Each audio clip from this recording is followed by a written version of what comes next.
پاکستان کے حالات دیکھ کر بہت تکلیف ہوتی ہے۔ جس طرف دیکھیں بد انتظامی ہی نظر آئے گی۔ ہماری کوئی کل سیدھی نہیں، خرابیاں اتنی ہیں کہ گننا مشکل، اور اگر آپ گننے بیٹھیں گے تو یہ اس لیے بھی ممکن نہیں ہوگا کہ یہ ہر گزرتے دن کے ساتھ بڑھتی ہی جا رہی ہے۔ اگر آپ ان خرابیوں کو ٹھیک کرنے کا سوچیں تو سمجھ نہیں آتا بندہ شروع کہاں سے کرے۔ انتظامی حالات دیکھیں تو ملک گورننس کے قابل نہیں چھوڑا۔ اخلاقی اور معاشرتی خرابیوں پر نظر دوڑائیں تو سر شرم سے جھک جاتا ہے۔ پاکستان قرضوں کے ایسے بوجھ تلے دب چکا ہے کہ قریباً ہمارے ساری آمدنی اب صرف سود کی ادائیگی میں چلی جاتی ہے۔ بجلی انتہائی مہنگی، لیکن پھر بھی گردشی قرضہ 2300 ارب روپے سے زیادہ۔ اب تو گیس کا گردشی قرضہ بھی 2700 ارب روپے تک پہنچ چکا ہے، جسے قابو کرنے کے لیے گیس 50% مہنگی کرنے کا فیصلہ متوقع ہے۔ پی آئی اے، ریلوے، پاکستان سٹیل ملز وغیرہ جیسے ادارے بھی سالانہ قوم کو کھربوں روپے کھا جاتے ہیں۔ ٹیکس کا نظام ناقص ہے، جس کی وجہ سے پاکستان ان ممالک میں سے ایک ہے جہاں لوگوں کی کم ترین شرح ٹیکس دیتی ہے۔ ٹیکس نیٹ بڑھانے کی بات کی جاتی ہے، لیکن عملاً سارا زور انڈائریکٹ ٹیکسوں پر ہوتا ہے، جس کا سارا بوجھ غریب اور متوسط طبقہ پر پڑتا ہے، جس کے لیے جینا ویسے ہی مشکل ہو چکا ہے۔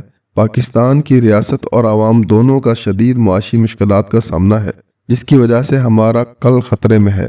ان مشکلات سے نکلنے کے لیے بہت بڑے بڑے فیصلے کرنا ہوں گے، جس کے لیے ہمارے سیاستدانوں کو توقع ہے کہ مشکل فیصلے نگران حکومت کرے، تاکہ جب الیکشن کے بعد حکومت ملے تو وہ کوئی ایسا فیصلہ نہ کریں جس سے ان کے ووٹروں، سپورٹروں اور عوام ناراض ہوں۔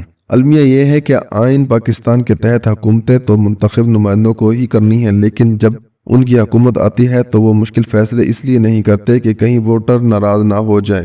ٹیکس نیٹ بڑھانے کی پالیسی کا اعلان کیا جائے اور تاجروں کو ٹیکس دینے کی کہا جائے تو سیاسی قیادت کی طرف سے حکم آ جاتا ہے کہ تاجروں کو مت چھیڑو۔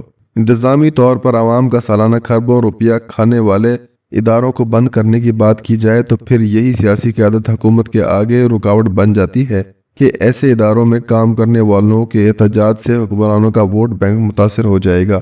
حکومتیں اداروں اور سرکاری عہدوں پر سفارش اقربا پروری کی بنیاد پر تعیناتیاں کی جاتی ہیں، جس کا مقصد گنے چنے افراد کو خوش کرنا ہوتا ہے، لیکن ان کے اثرات سے قومی ادارے اور حکومتی پرفارمنس مزید خراب ہو جاتی ہے۔